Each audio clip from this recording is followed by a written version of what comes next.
Tuze mu kitundu kino obulumbaganyi buno bubaddewo ng'obudde bukya mu kiro ekikeesezza olwaleero nga kigambibwa nti abazigu bakozesezza amazzi ge bayiye ku kisenge ky'ennyumba ya mutuuze munnaabwe olwo ne basimamu ekituli kye beeyambisizza okumutuukako era ne bamutemaatema ne bamuleka n'ebisago. Ngenda okuddukira omukazi namusanze wano we nanga bba wange bamusse n'omusajja yafulumiddeyo mu nnyumba nanga abasajja bantemye naye antemye akoze eki adduse. Ebintu ekyo beeyambisa amazzi mu kugezaako okunafuya ekisenge. Kyentegeddeko nti alabika ayina ndowooza abantu abamutambulirako kuba ngambye emyezi 7 egiyise bayingirira omuntu y'omu ono. Mugera Hassan ow'emyaka 32 yatuusiddwako ebisago ng'ono musuubuzi mu kabuga k'ekyetume era kigambibwa nti abazigu bano bandibanga babadde n'ekigendererwa eky'okusaanyaawo obulamu bwe kubanga tebalina kye bakuuliise nakyo oluvannyuma lw'omutemula. Naate singa badde butakola badde nti twagala ssente naye teyagala ssente kiragala ddagala bulamu bwa muntu. Bamutemako dda nga yakagula piki empya era omugulu guwenyera ng'oli ayagala kutwala piki.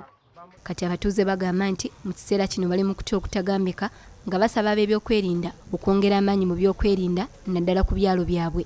Tuli mbeera liikirivu bw'amaanyi kati na buli muntu ng'abadde mukozi ng'abadde alina byakola nga ssente ng'ezo ng'asubula emmwanyi naye yennyini era ali mbeera liikirivu. Tuzzeeyo mu budde buli bwa kijambiya mu mbeera twasoboka okulabika gamba nti twalowanyisa ku mbeera eyo nga tugezaako ng'abatuuze okwekuuma.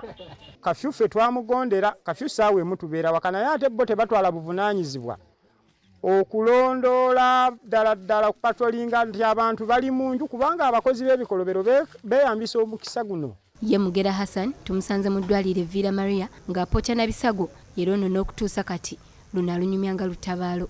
Nze kyendowooza waliwo eyamusindise kuba nyina gwe mbadde gwe nayombe naye okwosa eggulo n'aŋŋamba bwe siikutte ngenda kukwavuwaza kati ate kwosa ggulu ate ekiro ekikeesezza olwaleero bwe nfunidde obuzibu buno bwe ndiko. Tulabe nti no buli omu akola omulimu gwe kigwalina okukola mu mbeera yonna. Bagiso bakole omulimu gwabwe ba RDC mu kitundu oba disitulikiti yebeera chairman w'ebyokwerinda.